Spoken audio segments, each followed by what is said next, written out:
গৌরবর্ণ নধর দেহ, নাম শ্রীযুক্ত রাখাল। জন্ম তাহার হয়েছিল সেই যে বছর আকাল।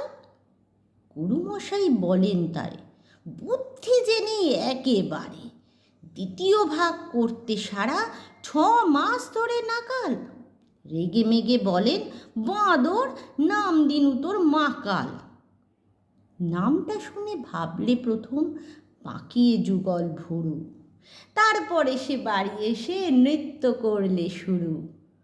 হঠাৎ ছেলের নাচন দেখি সবাই তাকে শুধায়, এ কি? সবাইকে সে জানিয়ে দিল, নাম দিয়েছেন গুরু। নতুন নামের উৎসাহে তার পক্ষ দুরু দুরু।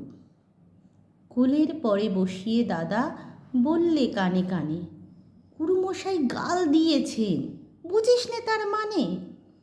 রাখাল বলে, কক্ষনো না, মা যে আমায় বলেন শোনা, সেটা তো গাল নয়, সে কথা পাড়ার সবাই জানে।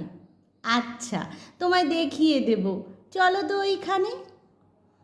টেনে নিয়ে গেল তাকে পুকুর পাড়ের কাছে। বেড়ার ধারে লতায় যেথা মাকাল ফুলে আছে। বললে, দাদা সত্যি বলো, শোনার চেয়ে মন্দ হলো? তুমি শেষে বলতে কি চাও কাল ফলেছে গাছে? মাকাল আমি, বলেই রাখাল দুহাত তুলে নাচে। দোয়াত কলম নিয়ে ছোটে, খেলতে নাহি চায়। লেখাপড়ায় মন দেখে মা অবাক হয়ে যায়।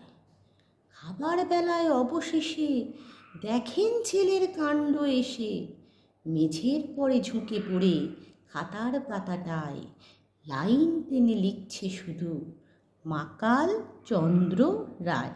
নমস্কার, একটি ছোট্টদের কবিতা নাম মাকাল, লিখেছেন কবিগুরু রবীন্দ্রনাথ ঠাকুর।